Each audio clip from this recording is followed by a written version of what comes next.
All right. Thank you, everyone, for coming to week 4. Welcome. I hope everyone's week is going well. Tonight, our presenter is Dr. Brett Sansbury. She is a research scientist and is the group leader of discovery research at the Gene Editing Institute.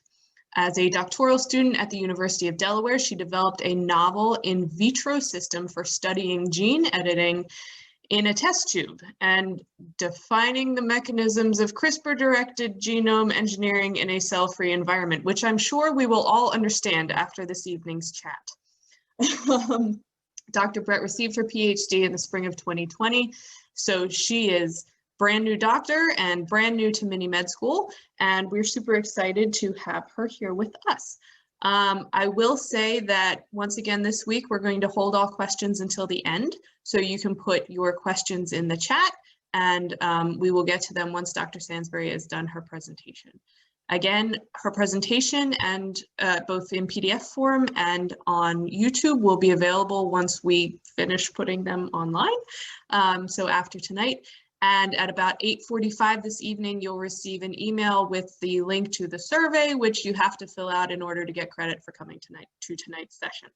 So that should be all of the introductory housekeeping things that we need to do. So Dr. Sansbury, if you want to go ahead and share your screen, the floor is yours. Sure, thank you.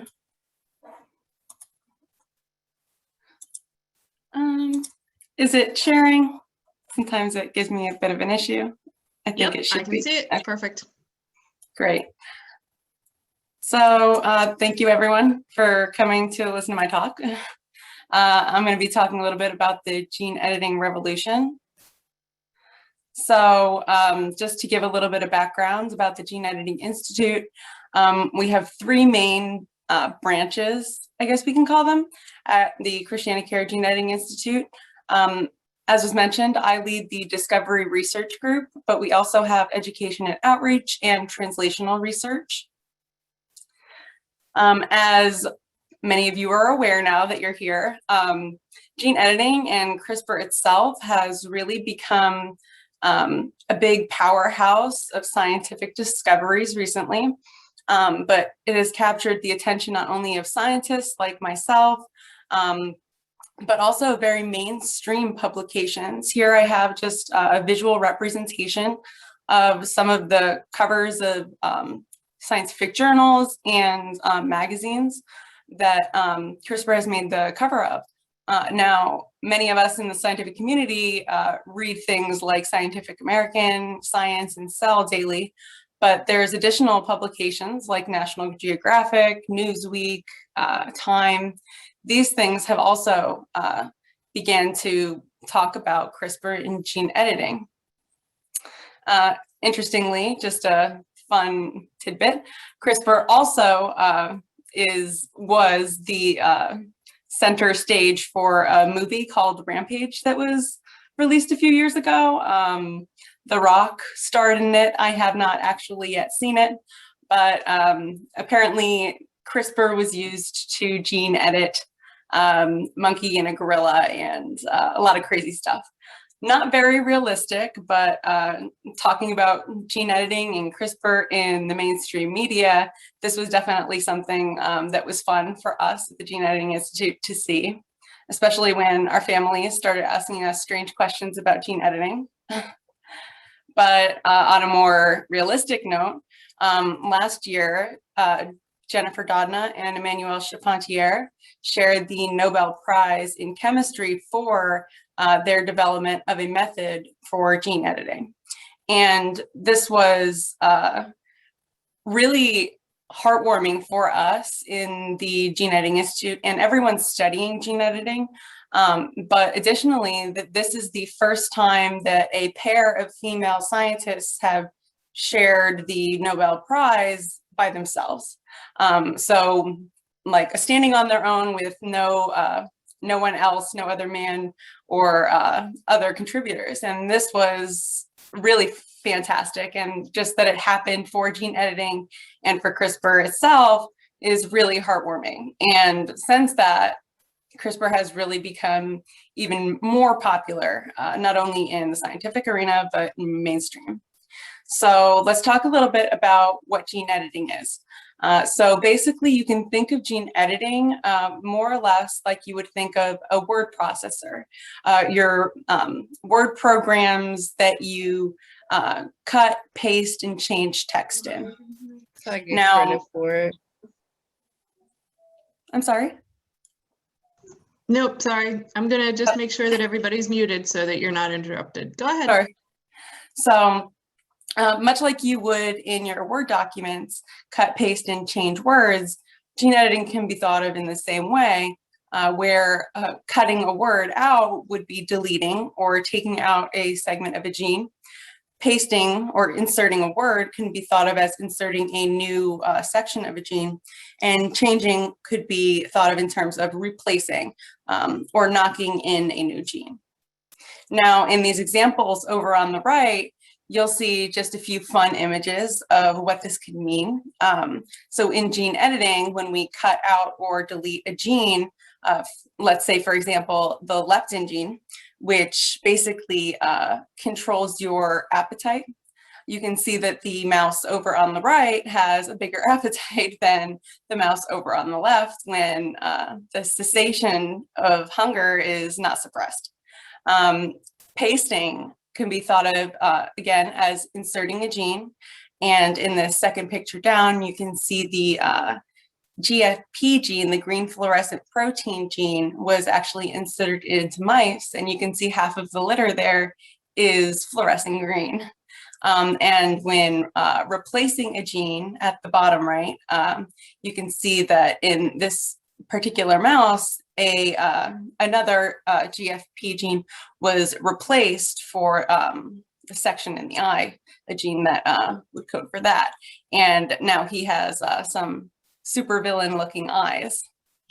So gene editing has been a field that has evolved over a relatively long period of time, but as with the evolution of many fields and many things, it didn't start off as advanced as it is. So I'm not entirely sure that this is the evolution of the Swiss Army knife, but it is a nice graphical representation, or a nice visual representation of the concept of the evolution of gene editing, where you start from something very simple and not so effective as a rock, and you slowly move towards something as amazingly versatile as the current Swiss Army knife. So much like that, gene editing technologies before CRISPR have been around, and they've been around for quite some time, decades. But as you can see in this, if I can find I'm not sure if you can see my screen, but as you can see in this graph, the number of publications per year on gene editing specifically, they trickled in. You can begin to see the early 90s. There was interest in the field, but less than 500 publications. But in 2013 is when the CRISPR gene editing technology was repurposed for mammalian gene editing.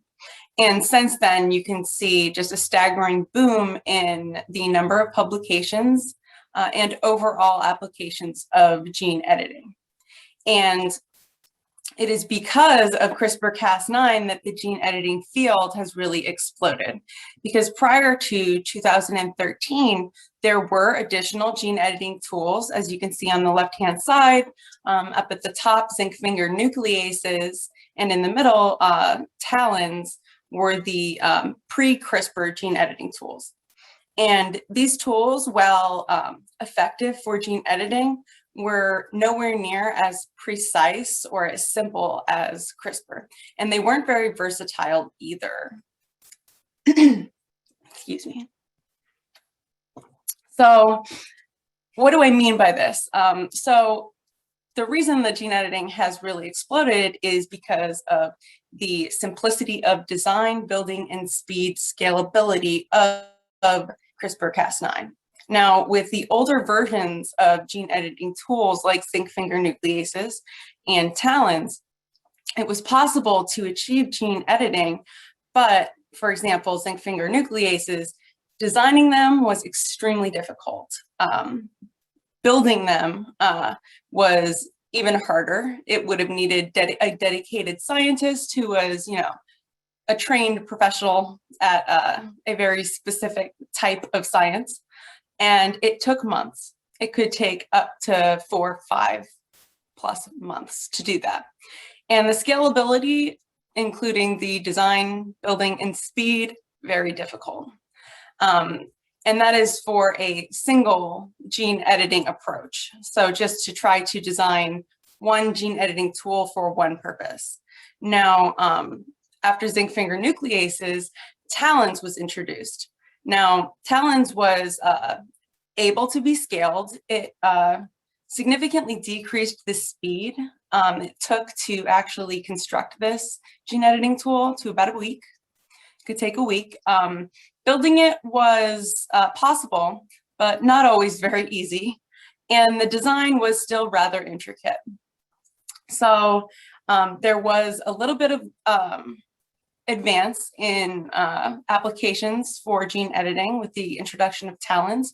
And many of the people that I actually work with were using TALENs when I joined the lab at the Gene Editing Institute. But when CRISPR hit the field, it was a complete game changer. The design is so incredibly simple that anyone can do it. You can build it not only simply, but easily in a matter of an hour. And scalability is incredibly easy to do. So where did CRISPR come from? What's funny about CRISPR and the amazing potential applications it brings to science is that it's been around for a really long time. And what CRISPR actually intended to do was an adaptive immune response in bacteria.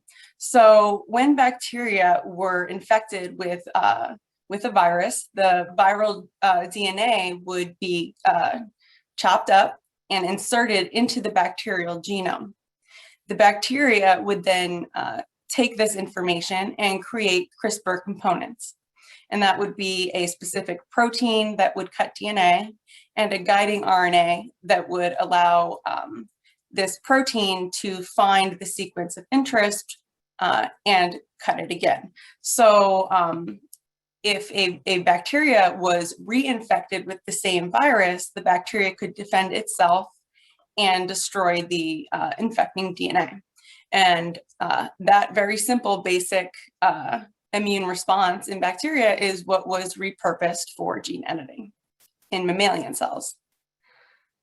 So to kind of introduce CRISPR in a little more detail on exactly how it works, I'm showing here an overview of CRISPR-Cas9.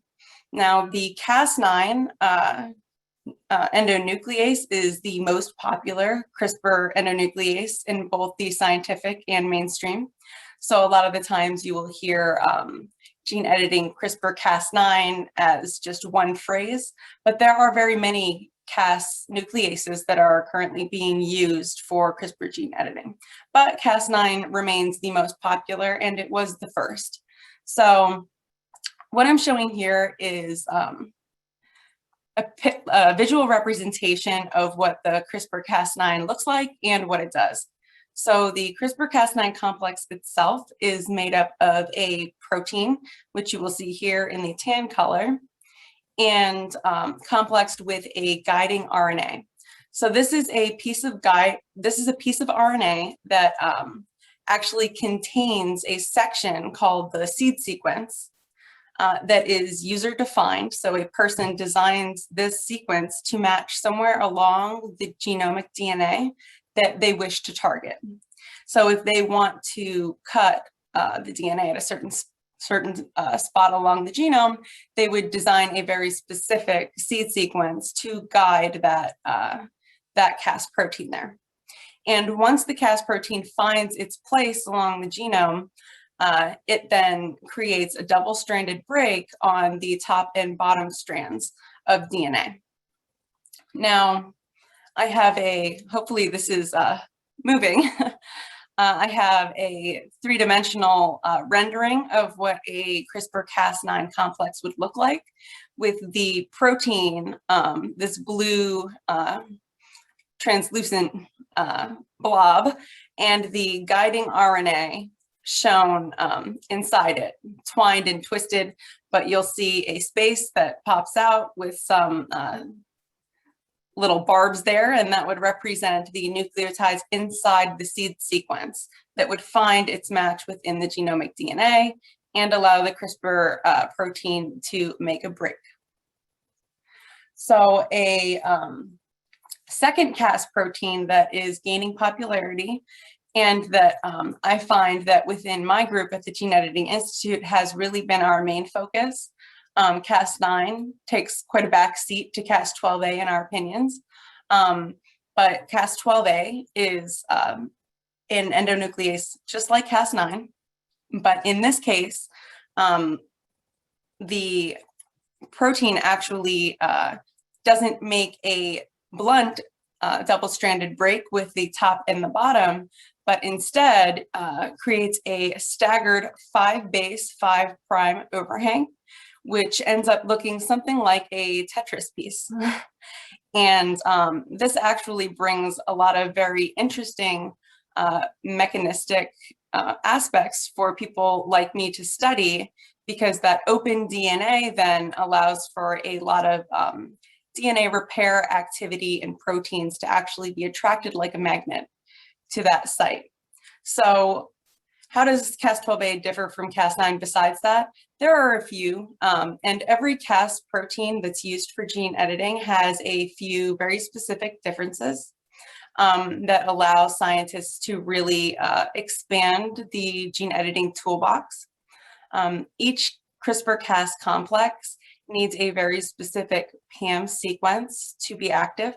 And what a PAM sequence is, it's just a section of the gene that contains a very specific sequence of nucleotides that are required for the seed sequence to allow for cleavage. So in Cas12a's case, the nucleotides within the DNA need to actually read TTT and then any other nucleotide in order for any CRISPR protein to bind there and cut. Now, while CRISPR complexes can be generated extremely easily within hours and for very little money, there does become an issue with the potential places that you can use them, because they are dependent on PAM sequences. So if, for example, you want to correct a mutation in a disease, and the mutation is just a single base mismatch, you would need to, one, that would allow for that cleavage to happen. So scientists are really confined to the seed sequences that are immediately following PAM sites. And if there was just one Cas protein, this would be incredibly difficult. Having said that, much easier than the previous tools, but still incredibly difficult.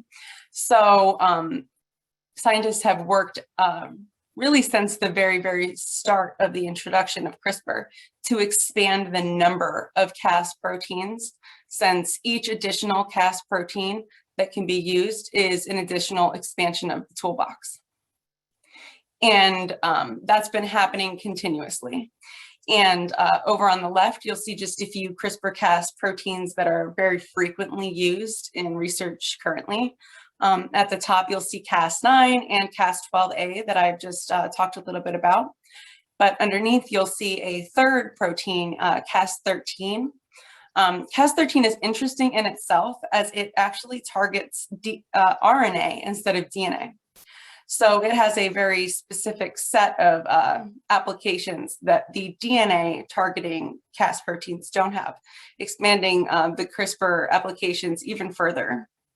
And over on the right, you'll see just a graph showing the introduction of bacterial genomes into the NCBI database has been increasing dramatically with the technology that has been developed to identify these sorts of things. So there's not going to be a lack of bacteria to try to find new Cas proteins. A lot of the new and novel Cas proteins that are being discovered are being found in bacteria that just haven't been studied for this yet. So now that we know where to look for these proteins, scientists are rapidly trying to uncover new ones. So what's the process? So as I just mentioned, for the Cas proteins to work, they need to have both the endonuclease protein complexed with a guiding RNA that allows them to find their target. Once they find their target, they initiate double-stranded cleavage in the genome. But then what? That's really the end of the CRISPR's job. So the amazing potential that CRISPR has is for the incredible specificity and versatility that it has. Then it has extremely specific sets of sequences that it tries to find within the genome, and it can virtually be universally crafted to target any section within the genome that you wish. And importantly, for scientists, what happens after the cut is made is almost as important, if not more important too. So once the CRISPR-Cas protein has done its job, that's really only half of the gene editing process. It's opened up the DNA, but now something needs to come and repair it. And that's kind of where a lot of the trouble comes in. So once DNA is opened, it has, there are very many ways that the DNA can then be repaired, but two of the broadest baskets would be considered non-homologous end joining, which you can see an example of on the right top hand side, where DNA is broken open and there's no template for repair. It just tries to fix itself. And when it does that, a lot of the time, the areas around the edges will get chewed back and smashed together, and it'll result in a deletion of a section of DNA or even an insertion of random sequences of DNA that the cell's mechanics just are trying to fix it as quickly as possible, because in order to maintain a stable genome, it has to be closed. So that is the most influential mechanism of repair. But there is another more generalized homology-directed repair pathway that most scientists who study CRISPR for the purpose of directed repair lean heavily on. And so how this pathway works is once the DNA is open, a specific user-defined donor template is introduced. And this template actually serves as a guide to either insert or change or modify the DNA repair enzymes to fix that break in a very specific way. So this can be a template that incorporates a mutation. This can be a template that corrects a mutation. So this template is just guiding the DNA repair mechanics to just fix the broken DNA in a way that would be useful. And so knowing all of that, the current limitations and restrictions on a scientific level, there are three main ones that are mentioned in a popular Protein and Cell Journal paper that really encompass a lot of the DNA level issues that come with gene editing. And one of them is off-site mutagenesis. So a lot of concerns with gene editing technology is that the gene editing equipment, these tools, these CRISPR tools, will go other places in the genome that might have similar sequences to their original target and act there rather than on their intended target. Another issue is people are concerned about unintended insertions and deletions that happen at a targeted site. So as I mentioned, if you have the intention to use an HDR template to repair a DNA break in a very specific way, it's not always going to be repaired in that perfect way. And a lot of our research at the Gene Editing Institute has shown that more than likely you're going to have a lot of very unique unintended insertions and deletions at any specific target site. And the third issue is in competing DNA damage repair pathways. So while it's very easy to explain the differences between non-homologous end joining and homology-directed repair DNA damage responses, they aren't so easy in an active cell. So these DNA damage repair pathways are not acting independently. They are competing at target sites to repair the DNA the quickest. Sometimes they act together. It's hard to sometimes know which DNA damage repair pathway is actually acting at any one place.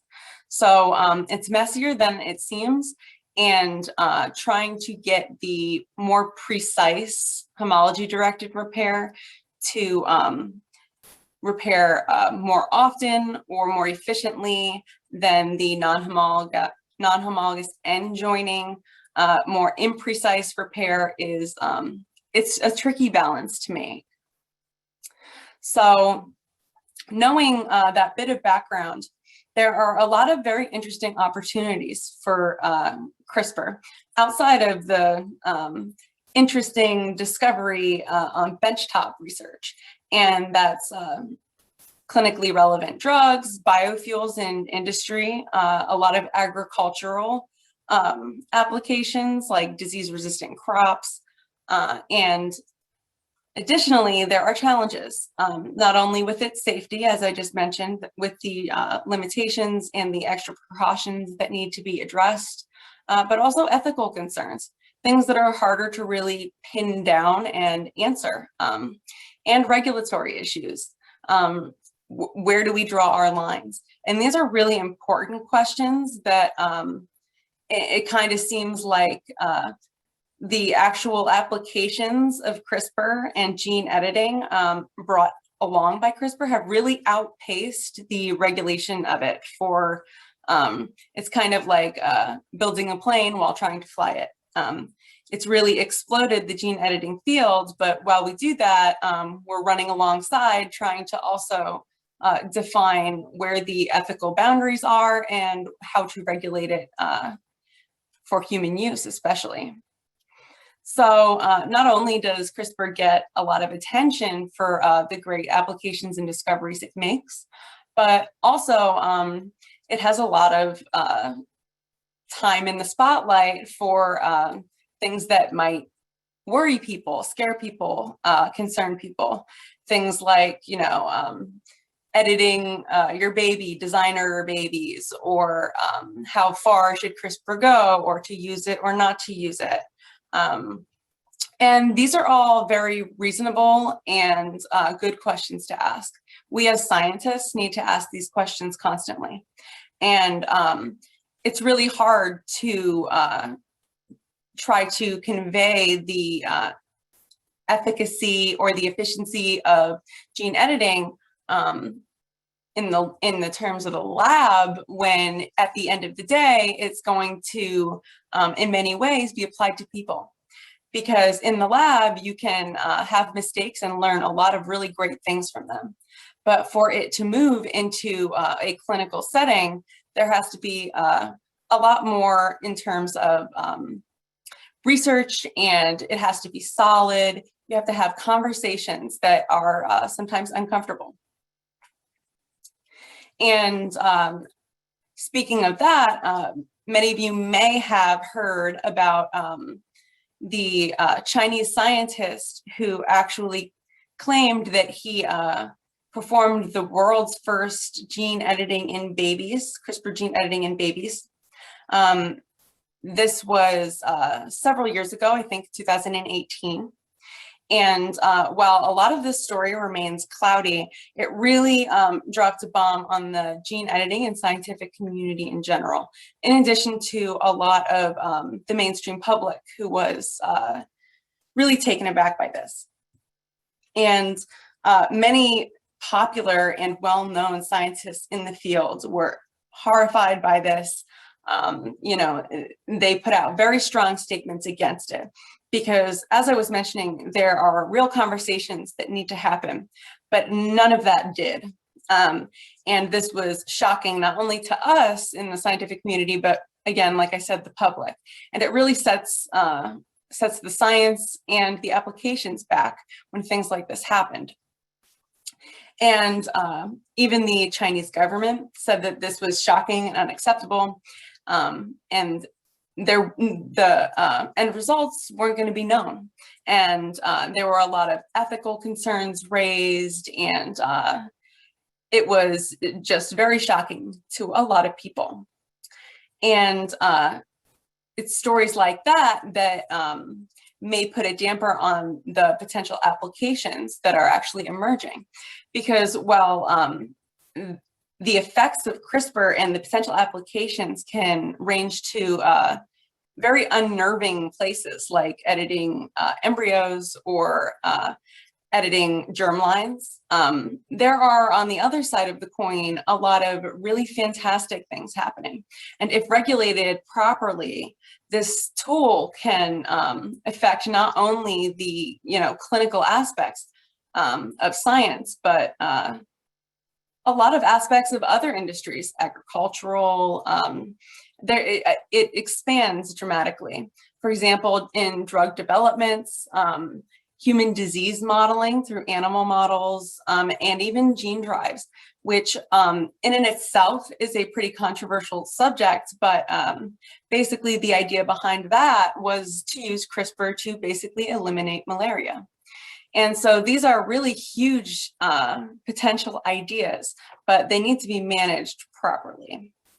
And so, having said that, there are a lot of really great and ethical clinical trials that have been going on with gene editing tools for quite some time now. At the top of this chart over on the right, I know it's alphabet soup, but on the top you'll actually see clinical trials that are being performed with older gene editing tools like TALENs and zinc fingers. And then over on the bottom, some clinical trials that are ongoing for CRISPR-Cas9. And there are actually a lot of different targets that gene editing tools could potentially be used for. So eye disease, liver, skin, blood, skeletal muscle and heart, and cancer.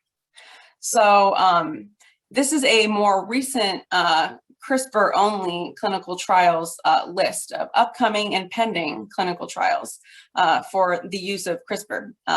So anything highlighted here in yellow is actually a cancer clinical trial. And as you can see over on the left, a lot of these, their statuses are recruiting or in the very, very early stages. So using CRISPR to apply to cancer treatment and other clinically relevant disease clinical trials is ongoing, and it's a really phenomenal tool for trying to advance some of these patient care.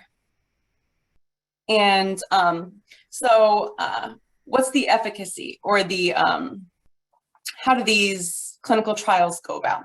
Well, there's two main ways to use gene editing clinical therapies. They're usually thought of as in vitro or in vivo and ex vivo. So the in vivo gene editing approach would be taking the gene editing tools and injecting it through a vector of some sort into a patient as a therapeutic. The ex vivo would be outside of the biological system. So that would be outside of the person. And how that works is you remove a patient's cells, you use the gene editing tools to correct those cells, you grow those cells out, and then you reintroduce those to the patient. Now, as of yet, most of these clinical trials actually involve ex vivo gene editing. It's considered much safer. You can both safely use the tools, these gene editing tools outside of the body, and also monitor the results of the gene editing before reintroducing it to the patient. Now, having said that, that doesn't mean that in vivo treatments will not be ethical or efficient. That's they will and are. But the ex vivo approaches have typically been used for popular CAR T cell therapies that have moved forward with CRISPR. That might be something that many of you have heard. In addition, something that we are all a little too familiar with, infectious diseases recently.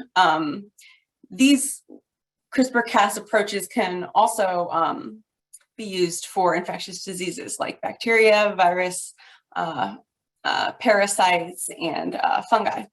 And what's really versatile about the CRISPR gene editing tools here is that they can be used in a variety of different sample collections in a clinical setting like blood, urine, nasal swabs, and stool.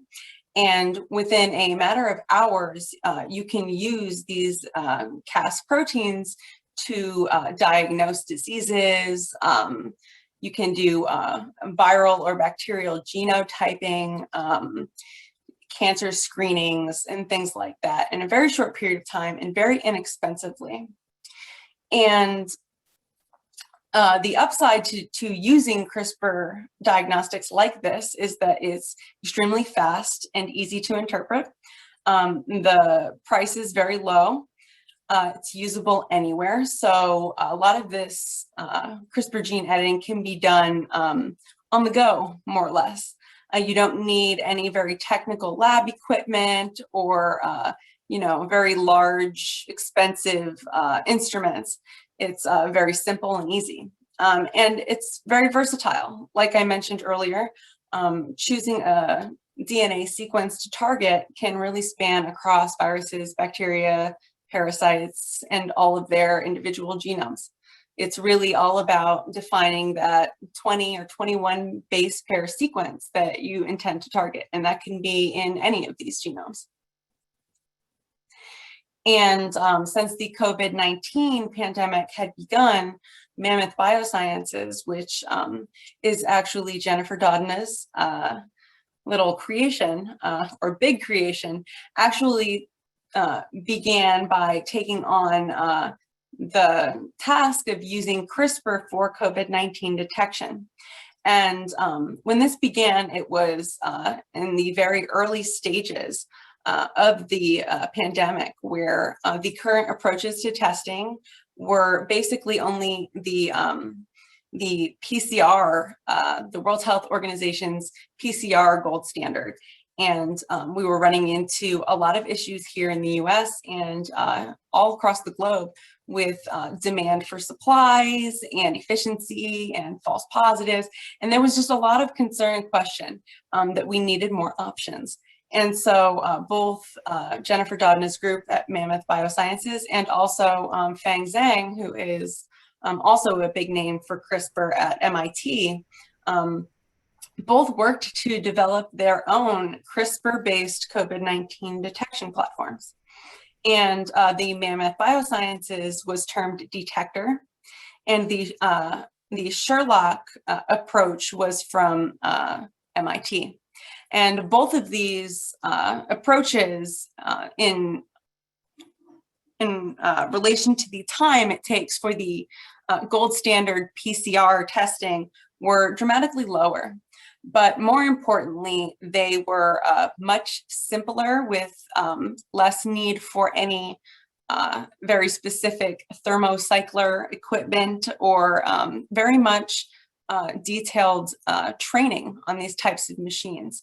So they were an ideal source for, clinical use or for nurses to use who may not have very much lab tech experience, and even for, on-the-go testing, somewhere where you wouldn't have to, find a hospital or wait very long to get your PCR results. Now, since that time, there's been a lot of scientific breakthroughs in this field, but this was at the very beginning where it was extremely needed.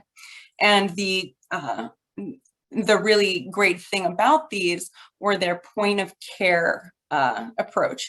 So you'll see over on the right, the only equipment that is needed to run one of these CRISPR-based COVID-19 exams or tests. So you could basically put that in a bag and walk around with it. And the other great thing about this is that it reads out on a test strip, much like a pregnancy test. So you would collect a swab or saliva sample from a patient. You would then just transfer it into a mix, heat it up for 60 minutes at 60 degrees Celsius, and then just insert the test strip into the test tube. And then you would see either a negative test with 1 line or a positive test with 2 lines. So unlike needing to wait 24 hours and needing very heavy lab equipment that samples would need to be sent out to either universities or hospitals for, this was an extremely inexpensive and quick alternative to that. And much like the previous one, the detector kit worked almost identically, apart from a few technical differences in the actual middle methodology here. But it would basically be the same workflow from sample collection to a mixture that would contain CRISPR and a few fluorescent tags that would allow for a positive or a negative result, and also the test strips. So both of these approaches were extremely beneficial in not only detection of positive or negative cases, but also in tracking mutations. So as we all are well too aware of now, there are such things as genomic mutations from things like spreading viruses and bacteria.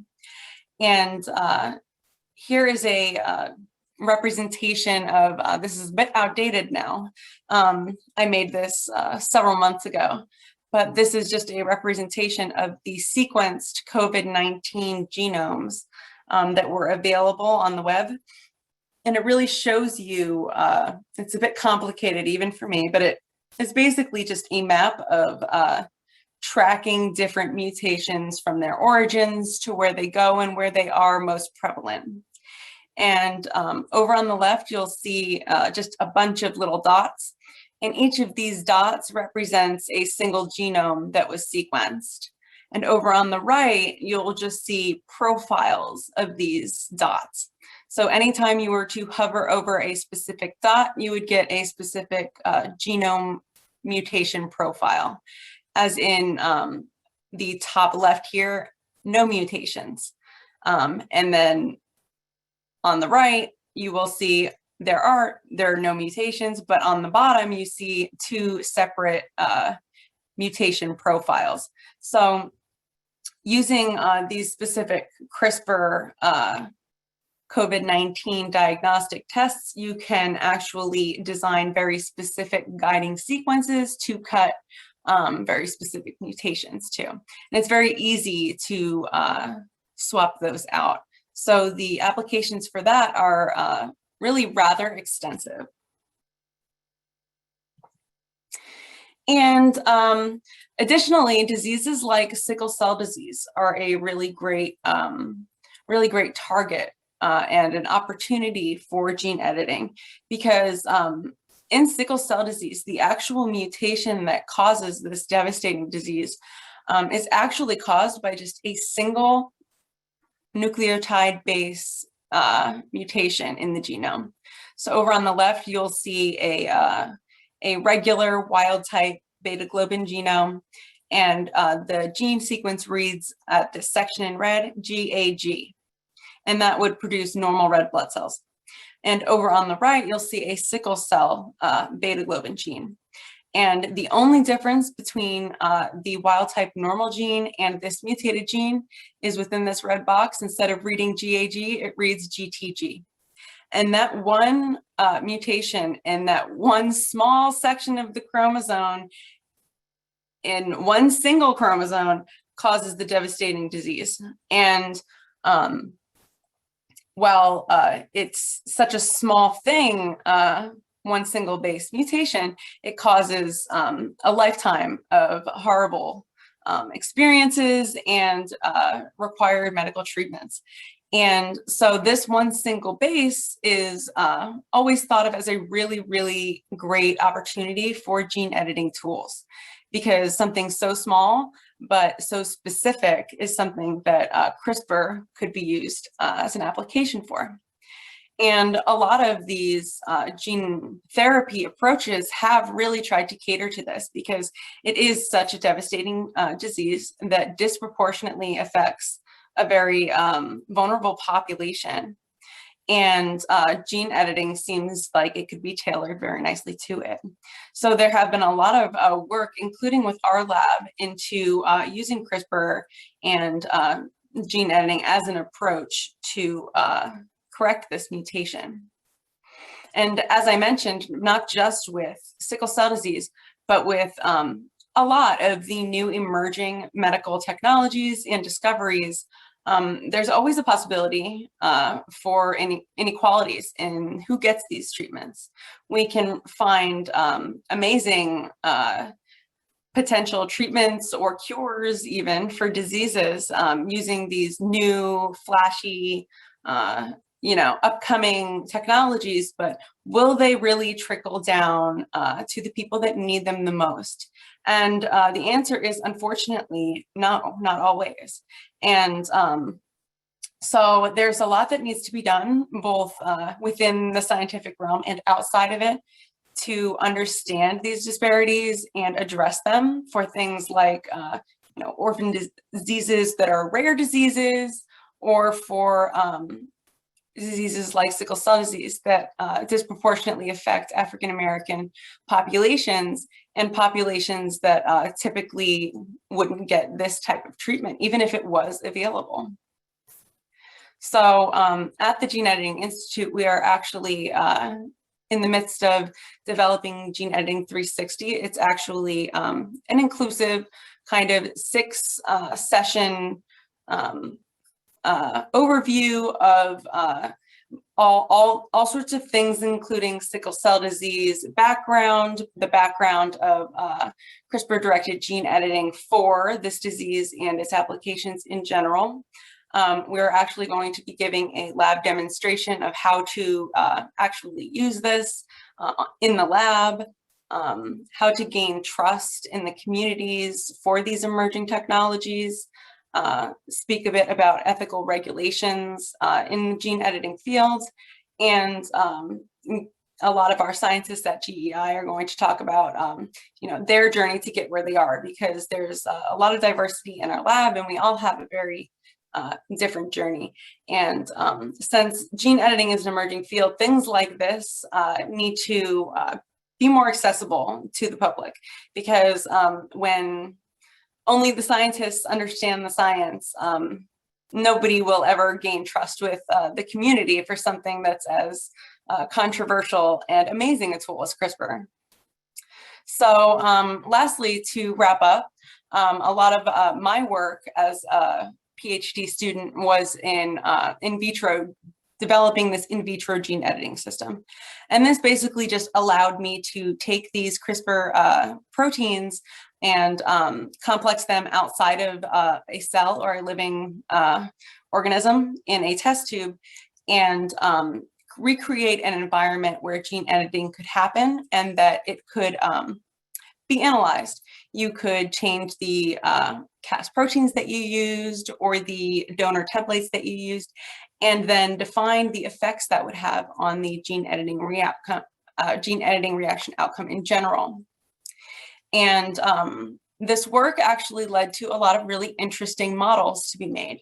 I was able to generate gene editing reaction models for all sorts of different types of gene editing reactions, including the insertions, deletions, and replacements that I spoke to you about earlier, the homology-directed repair and the non-homologous end joining reactions, and even point mutation repair, the type of approach that would actually be used for correcting sickle cell disease and mutations like that.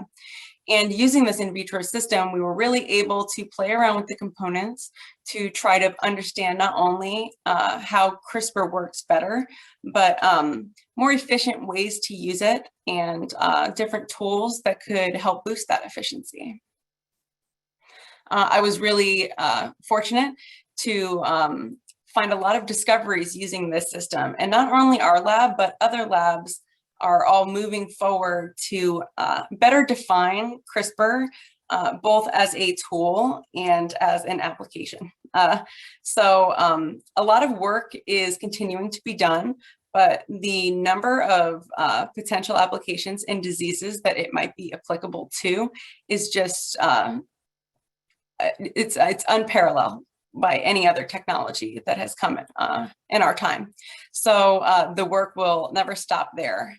And in terms of our gene editing system itself, the opportunity to actually study gene editing outside of a human or outside of a living system allowed for the creation of something called CDM, which was a alternative to site-directed mutagenesis, CRISPR in a box, which is actually an educational kit that allows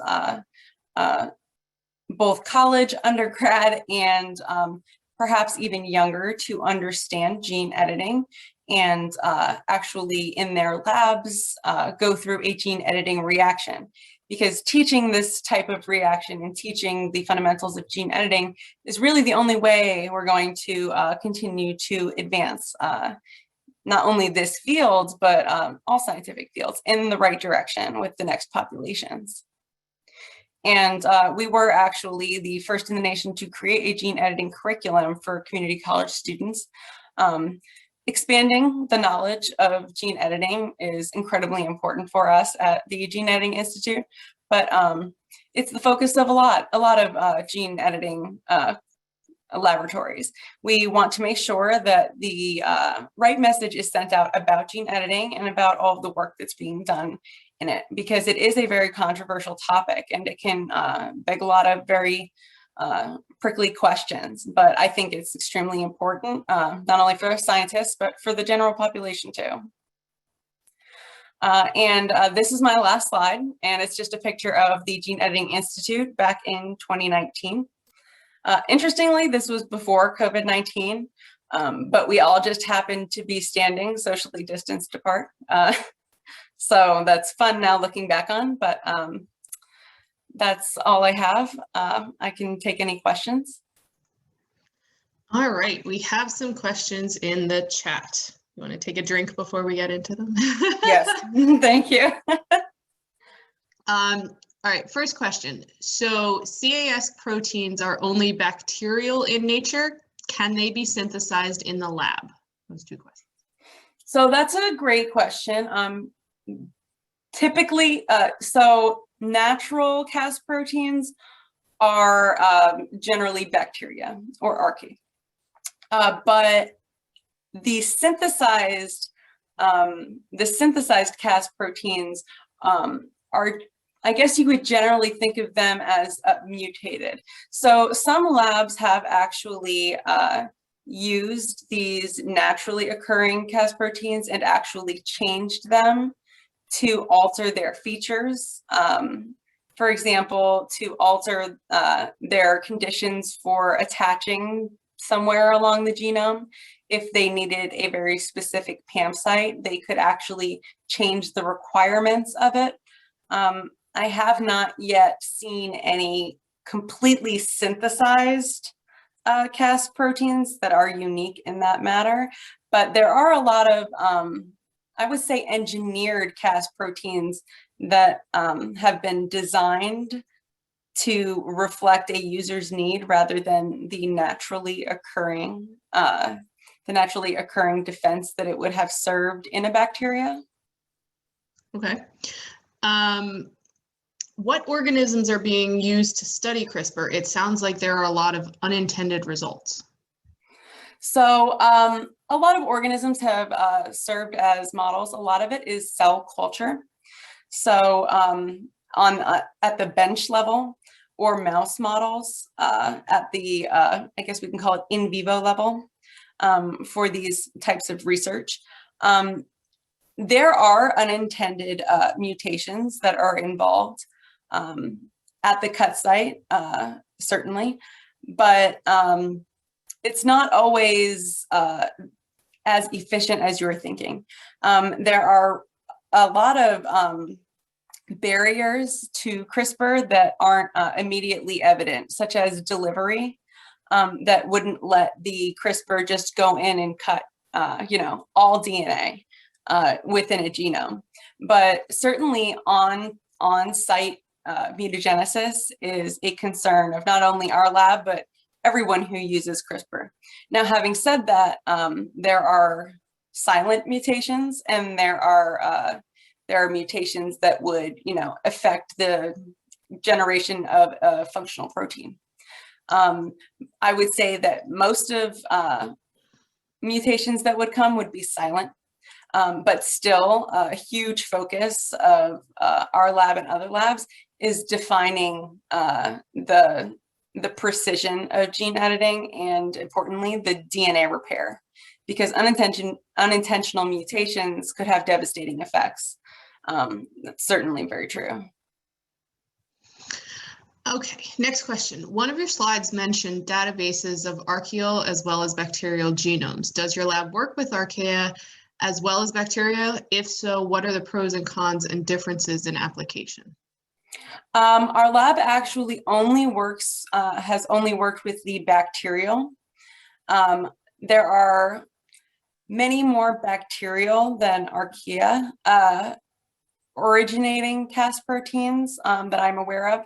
I think the limitation there, I wouldn't be able to tell you the pros or cons, because the limitation with the available Cas proteins, at least commercially available, are that there's only, I would say, 3 commercially available Cas proteins. So unless a lab has a dedicated scientist who is, well-versed in protein expression and purification, it's really more bother than it's worth to try to, buy a plasmid that would express a specific Cas protein and then grow that up yourself. When there are companies that actually sell purified protein ready to use. And the proteins they sell appropriately are the 3 most popular, the Cas9, the Cas12a, and the Cas13, all of which have bacterial origins.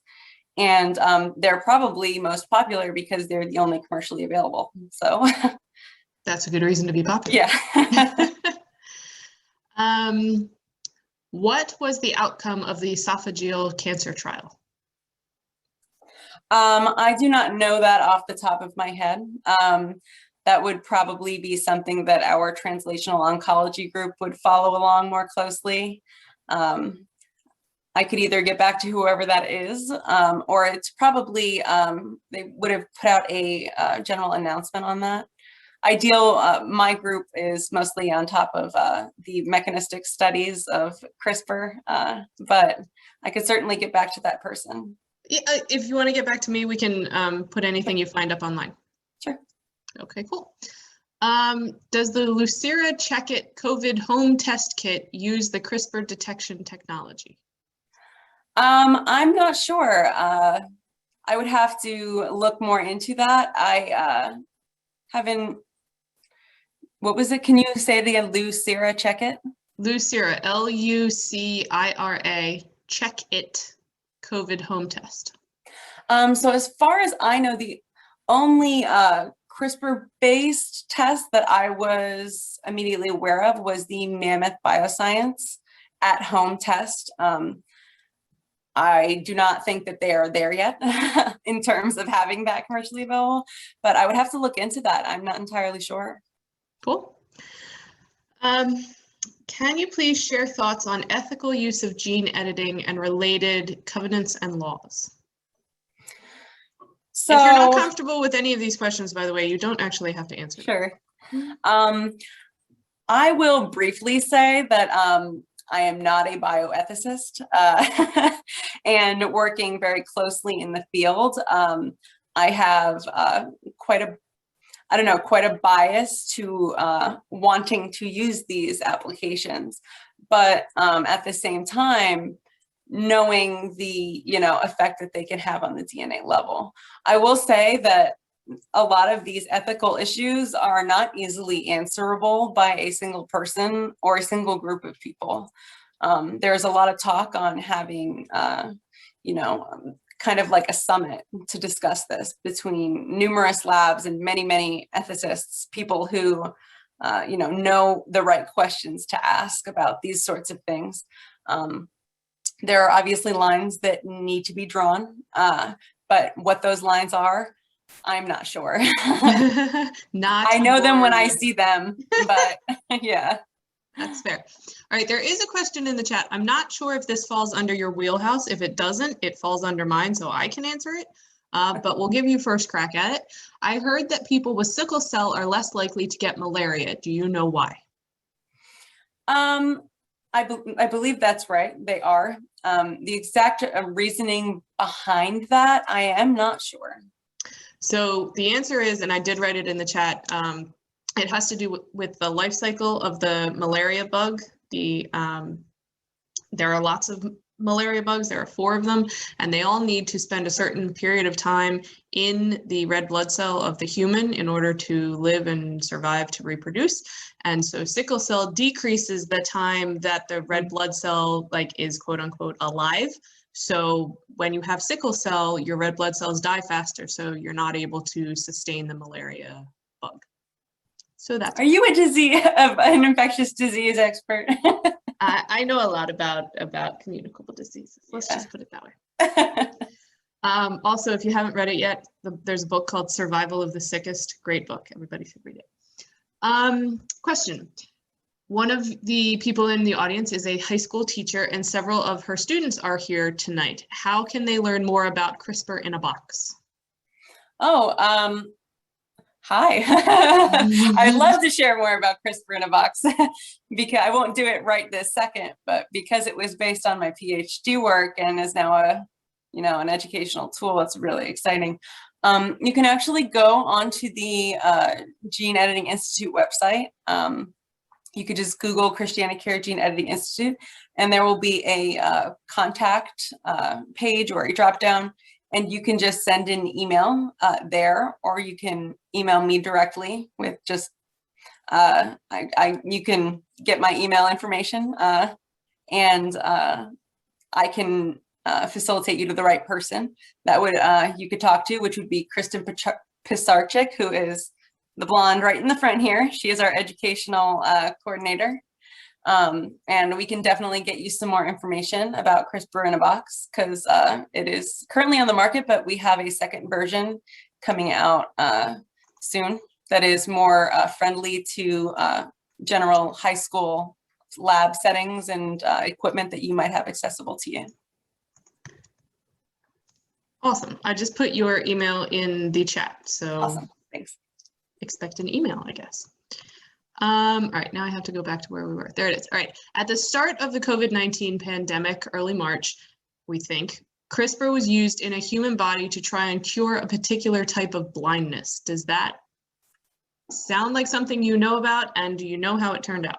Yeah, so actually that, I think that trials were going on for that very specific kind. I'm not exactly sure the name. I believe it's a congenital blindness. I believe that the trials for that, the clinical trials for that, or at least the one I'm thinking of, are pretty far advanced. They had really good outcomes. That's something I too can look into the specifics of. Interestingly, the eye is a bit different than the rest of the body because it's very closed off. You might think that it's not, but it's very compartmentalized. So actually using the in vivo within the body delivery of CRISPR in the eye was incredibly ethical, advantageous. I don't. It was much less likely to allow anything to go outside of that area. It's very compartmentalized, so the risk of affecting other cells or it going, you know, somewhere it shouldn't was extremely low, and it was incredibly effective. And I believe that it actually had really, really great results. But that's something I can also send along in an email. Yeah. Yeah. Awesome. So somebody put in the chat the Dell Tech news article about CRISPR in a box. So that's there for you if you like it.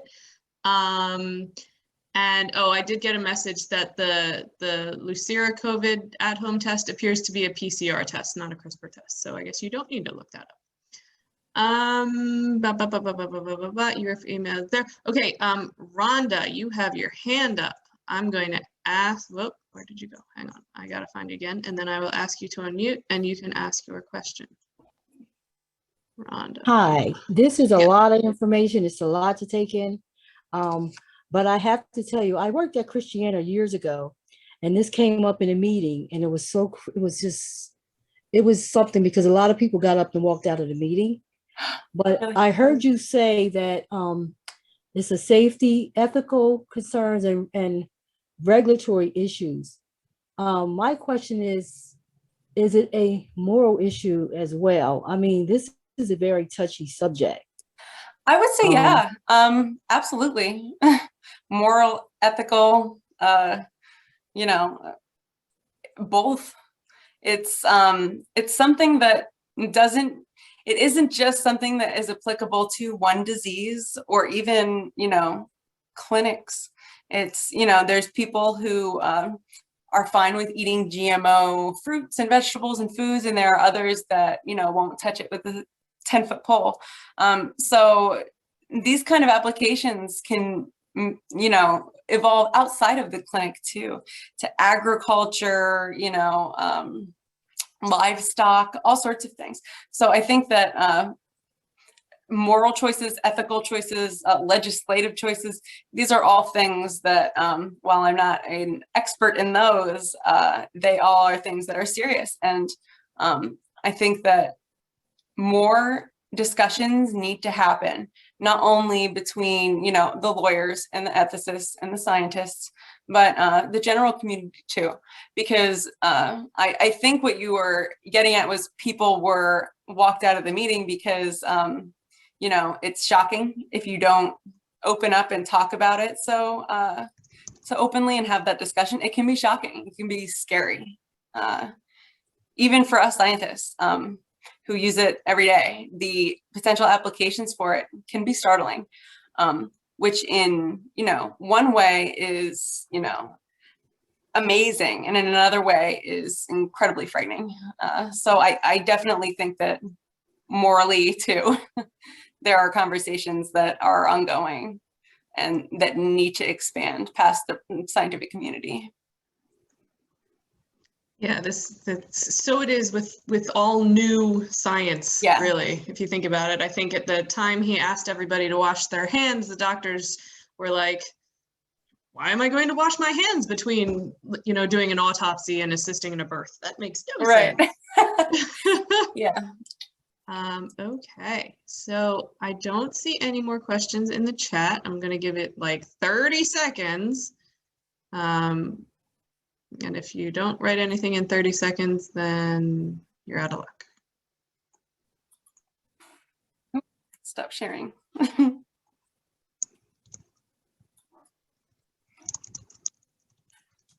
Okay, seeing none. Tim? Alrighty. Thank you very much, Dr. Sansbury. That was absolutely fascinating. Look forward to seeing you all next week for gynecology and minimally invasive gynecologic surgery with Dr. Gretchen Mackay. Have a great week. Take care.